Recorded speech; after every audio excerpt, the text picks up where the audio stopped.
joining us on the Boardwalk Honda Hotline. Ben Golliver, national NBA writer for the Washington Post, joins us here on 97.3 ESPN. Ben, appreciate you jumping back on. How you doing? Oh, it's my pleasure. I'm doing all right. How are you guys? We're doing all right. So one of the things I want to get in with you today, aside from what's going on with the NBA resuming the season, is, we talked a little about the Sixers the last time you were on. And we've heard a few people say this week here on 97.3 ESPN about the fact that one of the things that they look at the Sixers is that if the NBA does resume, we know there's not going to be fans. What do you think the impact is going to be on a team like the Sixers that won 29 games with a home crowd to have zero of that crowd behind them in a very, for lack of a better term, neutral environment? Right. Well, you could look at it the other way too, right? This is a team that had tons of road struggles, and now you don't have to worry about going to play in, in a Milwaukee or a Toronto or a Boston, and maybe that winds up giving them a little bit of advantage. I mean, I think it's very difficult to handicap. I would guess, though, that the teams that have the best chemistry, internally are going to be the ones that wind up coming through what's a very adverse situation the best. It's always difficult to measure that from the outside looking in, but I looked at two teams like the Lakers and the Bucks as having excellent chemistry this season. And I think, if you're being thrown together in a training camp, if you're trying to pick up where you left off, if everybody had good vibes heading out, they're probably going to have good vibes coming back in.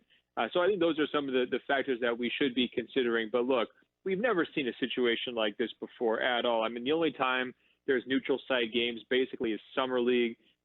During the playoffs, the crowd and the home court advantage is a massive factor. We see it every single year in every single series. So this idea that everyone's going to Disney World and playing in an empty gym, it's not really something that we have a precedent for in any way.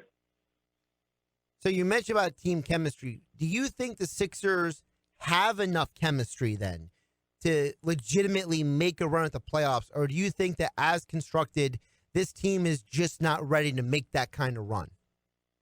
Well, you watch these guys. What do you think? I mean, they don't look like a very good chemistry bunch to me. I mean, they don't have bad guys. It's not like they're at war with each other. But I think ultimately, is the whole greater than the sum of the parts? That's not what we saw this year. There's a lot of talent on this team, a lot of, fairly big names and big contracts.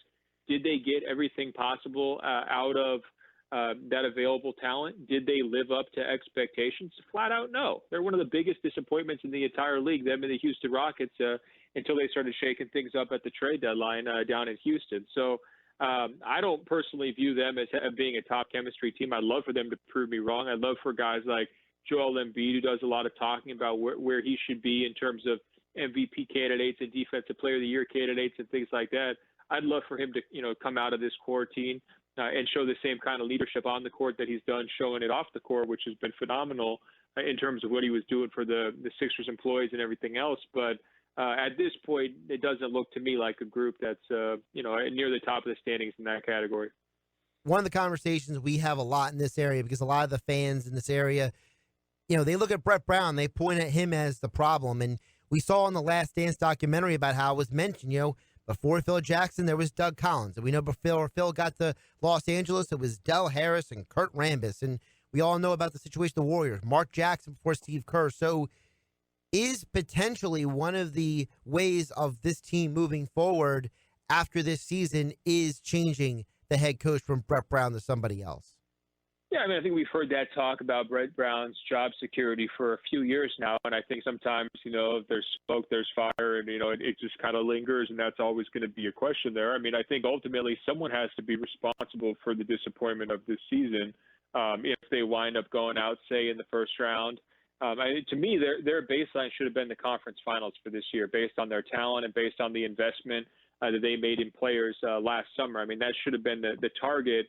And they were not on track to reach that target by any stretch, before the shutdown. Whether you want to blame Brett Brown or look at whether the pieces fit and maybe it's a front office issue, I think that's a debate that's very healthy, and you can definitely have that. I'm not sure exactly what he was supposed to do. I mean, part of the deal is you need to have a lot more shooting and a lot more spacing and some better fits among your main pieces than Philadelphia's had. And I don't know exactly how you can kind of coach your way or scheme your way out of some of those fundamental problems. But at the same time, if he's gone next year, it wouldn't surprise me in the slightest. Ben Golliver joining us, the Boardwalk Honda Hotline on 97.3 ESPN Washington Post, national NBA writer. And Ben, in your latest article for the Washington Post, you finished the article talking about how Adam Silver is facing the biggest challenge of his tenure. And the biggest takeaway I had from that part of your article at the end was, do you think Adam Silver is the right man for the job in this environment? Of course, absolutely. I mean, I think he's done a great job as commissioner. I would say this, though. I mean, he could be acting a little bit more proactively than he has right now in this particular moment. I think he's so concerned with weighing all options and trying to do what's in the greater good and making sure everybody feels heard that sometimes he winds up, being a little overly deliberate, a little bit overly cautious.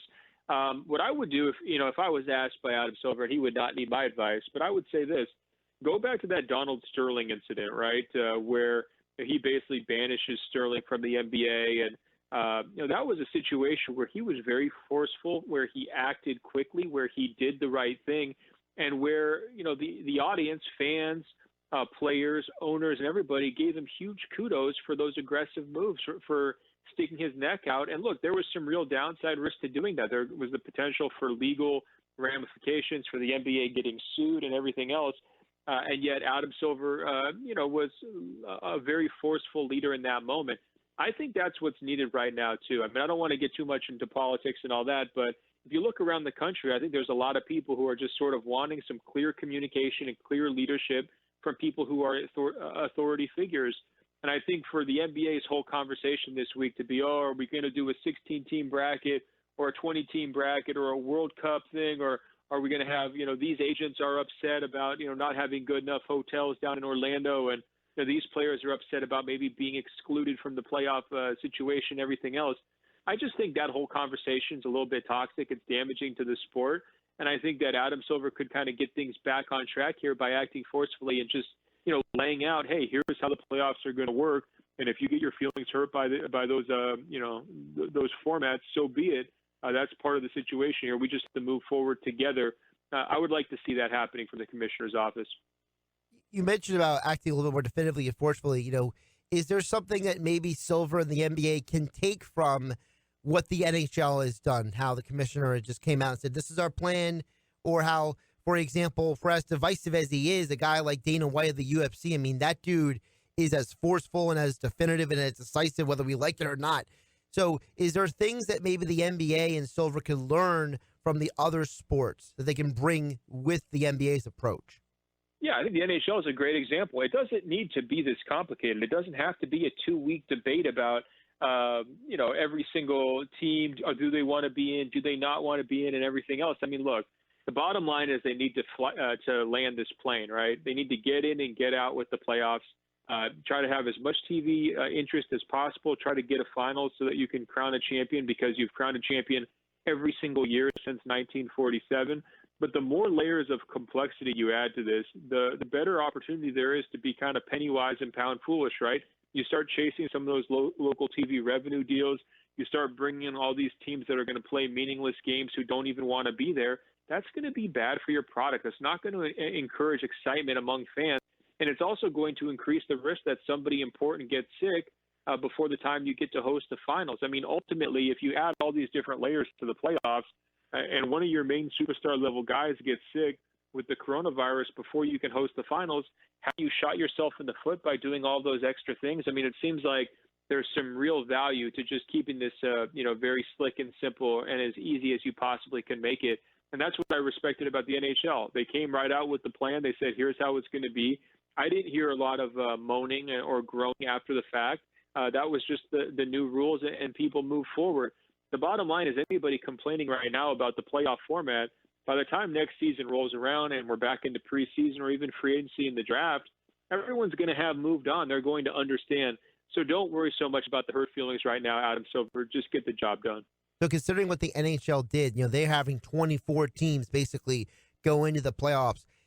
Is there something maybe the NBA could do maybe with 20 teams, for example, or some other model? Because we know in the Western Conference, the Blazers are mathematically still in if you resume the season right now. We know the Pelicans were a hot team. But other teams, for example, like the Hornets, they're way behind. the Magic in the Eastern Conference. So is there a way that the NBA could maybe satisfy the teams that are in contention and maybe do what the NHL did and say, listen, we're going to bring more than just 16 to Orlando to make sure we have open competition? Right. I mean, my personal preference would be just for a straightforward 16-team bracket. That leaves half the teams almost in the league at home and safe and protected from, potential, risk and health. And I think health should be the top priority. But I think, ultimately what we're seeing here with all these different proposals is that money is the top priority here, right? And I think a major factor is you have a guy like Zion Williamson, who's the biggest draw in the league from a television standpoint, besides maybe LeBron James, who right now is on the outside looking in. And if you could find a way to make a playoff format that includes Zion Williamson, your ratings are going to go way up. You're going to have a lot more interest. And I think that's a major factor here in the league's thinking. And so if you do have a play-in tournament, say, with the last four seeds, like 9, 10, 11, 12 in the Western Conference, that could allow you to get Zion Williamson. It could allow you to take care of the Portland Trailblazers and Damian Lillard too. So I'm sure there's going to be a lot of interest in that type of proposal. But I just go back to this idea. If you're going to be making all these exceptions and rules, you're also at some point chipping away at your integrity too, right? The more you have to explain why you're doing these different things or why you're modifying things or why this year's bracket looks different than previous brackets, the more you risk having people put an asterisk on your playoffs, having people not take your finals champion as seriously as they might normally take them. And I think that's a real risk from the league standpoint. Aside from the medical issues and everything else, what do you point to as the greatest risk for the NBA, aside from all the medical and all the precautions that go with that? What is the biggest risk for and against the league resuming this summer? Well, I think the quality of play issue is a real risk too, right? I mean, everybody's seeing these television ratings for The Last Dance, or for that golf championship over the weekend and saying, man, there's a lot of people are starved for sports. Everybody wants to watch games as soon as possible. And I definitely think that's true. But if the product you're bringing back is going to have suffered from multiple months without basketball, right? It's going to be a really strange situation trying to get these guys back in the gym, taking off the mask, taking off the gloves, and letting them play basketball again. There's going to obviously be some apprehension on the players' part of, whether they're going to want to play and, ultimately they're going to get back into the picture. But I just worry about what the quality of play looks like. I mean, if we can get all the way to the end of July and they are back on the court, is it going to look like NBA basketball? Is it going to feel weird being an empty gym? Are the players going to be, 100% in shape and able to stay healthy from a physical standpoint? No hamstring injuries or ankle twists or things like that. That's kind of what I worry about too. And so it's not just this idea of like these guys need to be, protected at all costs from the coronavirus, which I absolutely believe. But it's also, there's a real risk here of, are fans going to get what they expect when it comes to the typical NBA playoffs? And it's a grand show every single year, goes on for multiple months, 40 days and 40 nights, like they like to say, and all that. It's going to look different once they bring it back, no matter what. And I just worry that, the interest might lag a little bit if fans see a product that doesn't look so great. Also, before I let you go, Ben, I wanted to ask you, what is the impact also of, let's assume everything goes as expected, and as we would hope for, which is the league resumes at the end of July, the playoffs go to basically the end of September, right? So then your off season would be 2 months, October and November. So what is you think the impact on the league and different teams, where if you have a condensed off season, you're coming right back to restart the season at the end of December? Yeah, it's not ideal, but I mean, that's still a pretty good chunk of time, as long as you're kind of pushing your start back towards the end of December, maybe Christmas. The one positive from the league standpoint is that this was going to be a pretty down free agency period, and it wasn't going to be the biggest draft in the world. And I think that when you're moving those types of events away from that June and July showcase into the heart of football season, in a lot of years, that would make me really nervous if I was the league. But on the positive side here, people aren't exactly like holding their breath to find out where Andre Drummond's going to sign or what he's going to do in free agency, right? It's just not the best class this year. So I think that actually helps them.